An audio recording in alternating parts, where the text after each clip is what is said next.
Hello बच्चों, राधे राधे।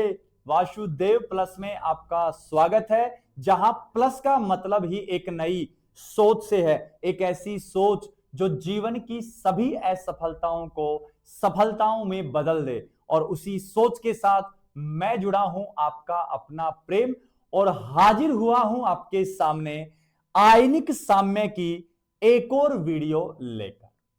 जैसा कि बच्चों आपको पता है कि हम अब दिवाली वैकेशन के बाद वीडियो अपलोड कर रहे हैं।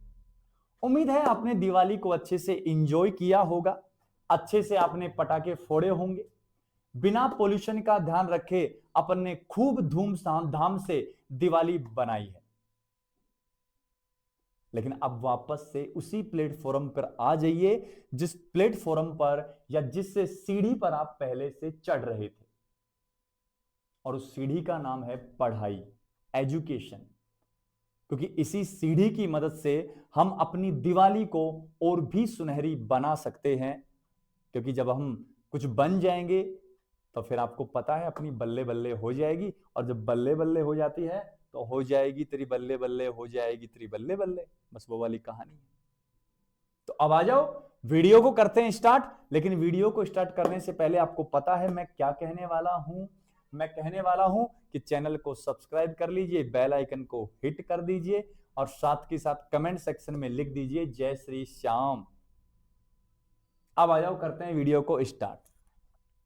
जैसा कि बच्चों आपको पता है, मैं बात कर रहा था अम्ल क्षार की व्याख्या करने के लिए 3 सिद्धांत दिए गए। पहला आर्रेनियस था, डिटेल वाइज मैंने उसकी वीडियो बना दी, आप जाके देखिए। दूसरा जो अपने पास है वो है ब्रोंस्टेड लोरी सिद्धांत। सबसे पहली बात अगर मैं कहूं, सबसे पहली बात अगर कहूं तो मैं लिखूंगा प्रतिपादन। और प्रतिपादन नाम में ही पता लग रहा है, नाम में ही पता लगा है कि ये जो सिद्धांत है, ये सिद्धांत किसने दिया होगा? ब्रोंस्टेड व लोरी ने। सर इतना कॉमन सेंस तो हमको भी पता है, फिर भी मैं बता देता हूं, मुझे आपकी काबिलियत पे कभी कभी शक होता है। वो कहते हैं ना, कभी कभी शक होता है तुम्हारी काबिलियत पर कि तुम हमारे हो या किसी और के हो। कभी कभी लगता है कि जिस तरह तुम बातें करते हो हमारे हो या किसी और के हो। तो वही बात है यहां। अब आगे सुनो, ये जो ब्रोंस्टेड लोरी सिद्धांत है, ये सिद्धांत जो है, यह सिद्धांत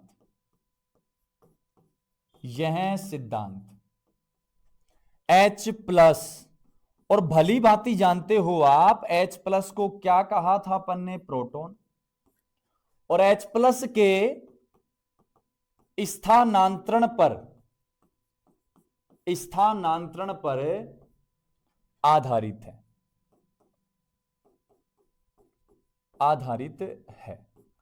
मतलब यहां बेटा क्या होने वाला है? H प्लस का, प्रोटॉन का क्या होने वाला है? स्थानांतरण होने वाला है। सर ये कैसे, कुछ समझ नहीं आया।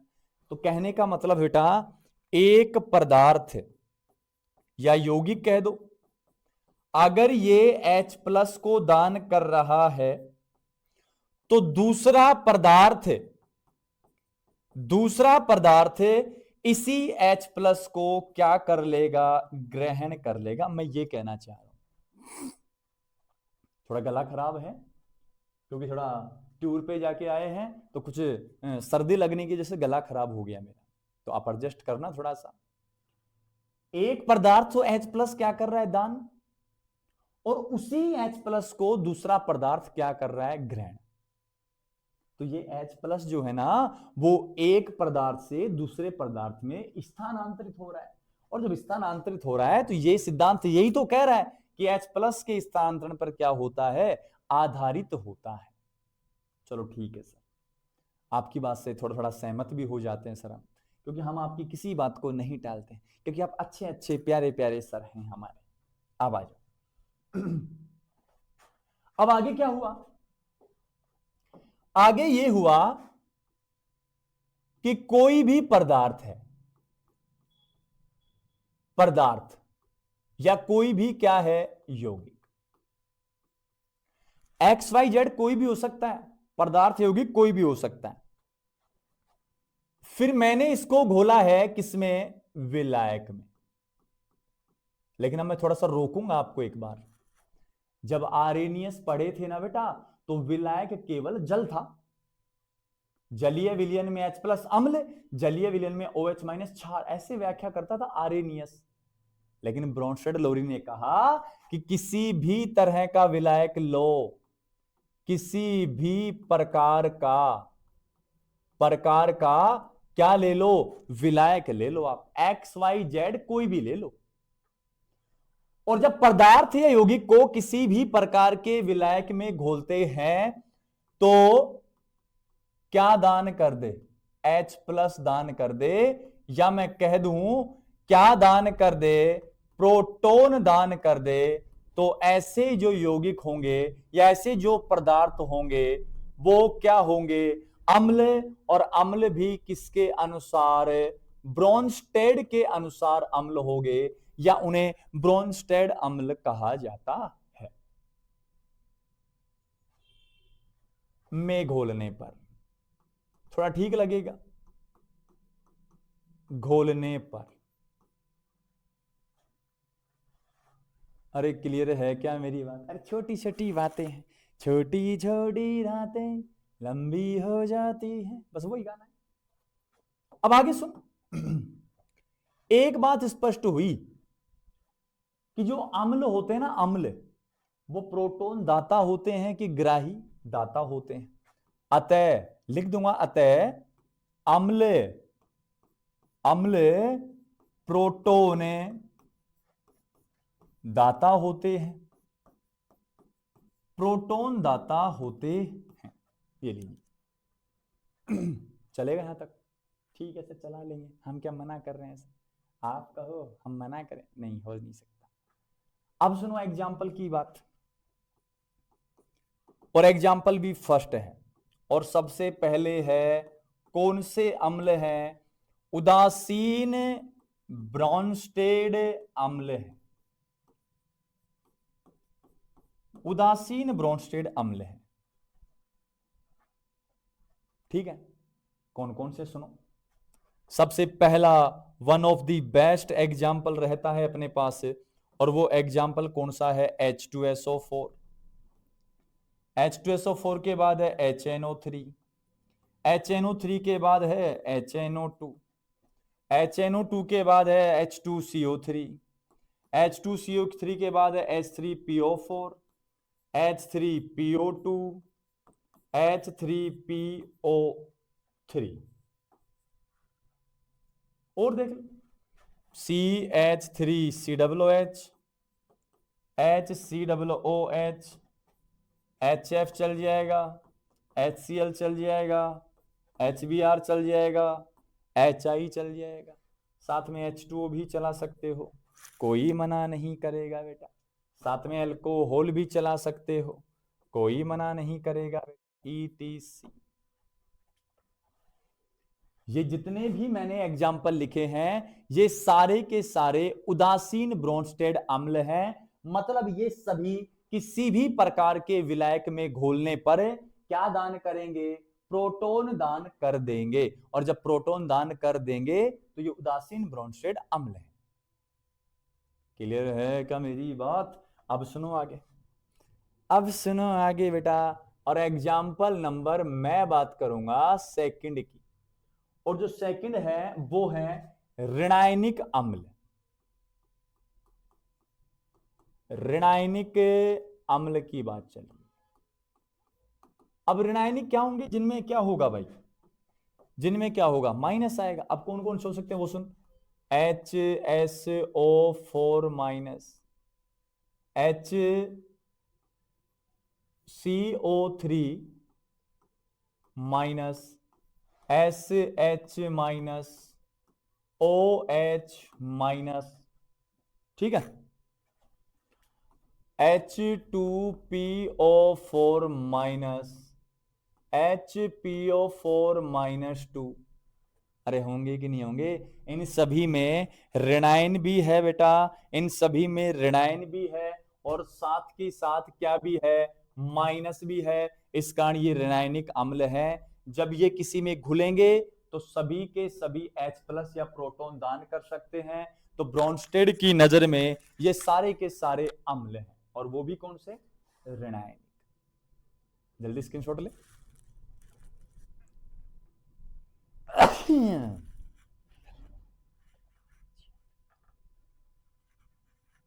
चले आगे, आगे सुन। एग्जाम्पल नंबर 3 है, जब ऋणायनिक आगे सरे तो क्या धनायनिक नहीं आएंगे? बिल्कुल आएंगे बेटा। अब बात करेंगे धनायनिक अम्ल की। अब धनायनिक अम्ल कौन कौन से होते हैं उनका जिक्र करते हैं। तो सबसे पहले बेटा NH4+, काफी बेस्ट एग्जाम्पल होता है कि NH4+ ब्रॉन्स्टेड के अनुसार क्या होता है, अम्ल होता है। ये लुईस में भी आएगा, वहां दिक्कत करेगा, ध्यान रखना इस बात का। दूसरा बेस्ट एग्जाम्पल है H3O+, ये भी ब्रॉन्स्टेड के अनुसार धनायनिक अम्ल होता है। तीसरा एग्जाम्पल है CH3COOH2+, प्लस ऑक्सीजन पे है, धनायनिक अम्ल होता है। अरे होगा कि नहीं होगा? और नेक्स्ट है C2H5OH2+, ETC। क्लियर है बात? ये सभी धनायनिक अम्ल हैं, सभी के पास हाइड्रोजन है, तो सभी विलायक में जब घुलेंगे तो H+ डोनेट कर देंगे। कुछ और इंपॉर्टेंट एग्जांपल, AlH2O की होल 6 और यहां +3। सर यहां हाइड्रोजन तो नहीं, अरे इसमें रहा ना हाइड्रोजन, दान कर देगा जब टूटेगा तब। ये क्या आफत आ रही है। नेक्स्ट देखो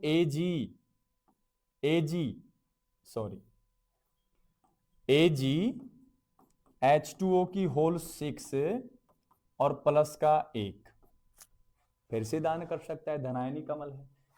FeH2O की होल 6 + 3 ETC, ये सभी जब जल में घुलेंगे तो ये H+ डोनेट कर सकते हैं। अतः ये सारे के सारे ब्रॉन्स्टेड के अनुसार धनायनिक अम्ल होते हैं। क्लियर है बच्चों? अब ये H+ दान कैसे करते हैं वो भी देख लो। जैसे लिखूं H2SO4, क्लियर है बात? H2SO4 को किसी भी विलायक में घोल दो आप, क्या दान करेगा, H+, क्या बनाएगा, HSO4-। अरे यही तो होगा। मैं बात करूं HNO3 की, किसी भी विलायक में आप घोल लो, जरूरी नहीं जल, किसी में भी घोलो, H+ बनाएगा, NO3- बनाएगा। मैंने कहा H2CO3, किसी भी विलायक में आप घोल लो, क्या दान करेगा, H+ और CO3-2। ये बात यहां रहने वाली है। अब सर इस H+ का क्या करेंगे? तो मैं ऐसे कहूंगा H+ को विलायक ग्रहण कर लेता है।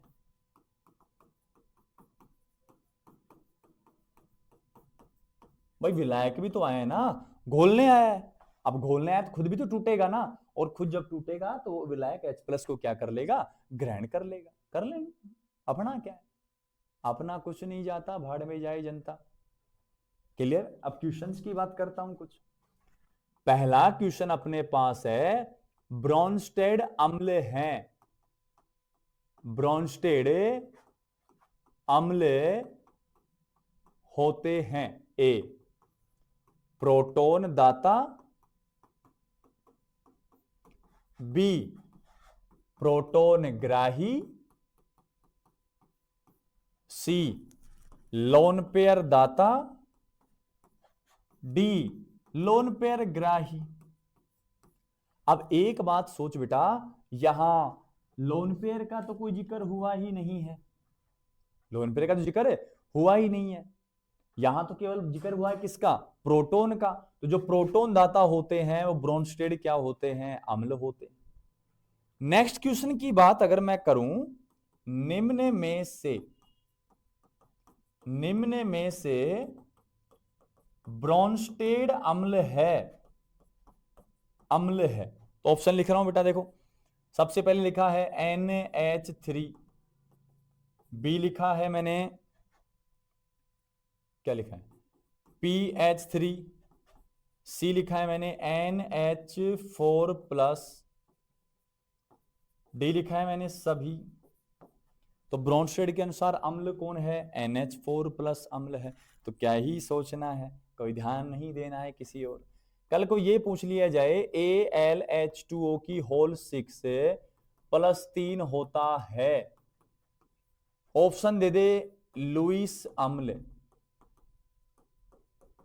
बी लुईस क्षार, सी ब्रॉन्स्टेड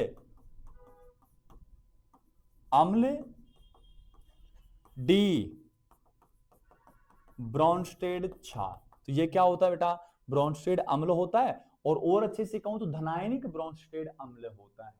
तो ये अपने पास था ब्रॉन्स्टेड के अनुसार अम्ल क्या होते हैं, इसको मैंने डिटेल वाइज समझाया है। फिर भी कोई दिक्कत है तो आप कमेंट सेक्शन में बता सकते हैं। मिलते हैं बच्चों नेक्स्ट वीडियो में, तब तक के लिए आप वापस से पढ़ना स्टार्ट कर दीजिए। जाते जाते चैनल को सब्सक्राइब कर जाइए, बेल आइकन को हिट कर जाइए, और किसी प्रकार की कोई समस्या हो तो कमेंट सेक्शन में बता दीजिए, और वीडियो को ज्यादा से ज्यादा अपने दोस्तों के साथ शेयर कर दीजिए। तो सभी बच्चों को जय श्री श्याम, राधे राधे, जय श्री राधा। मिलते हैं नेक्स्ट वीडियो।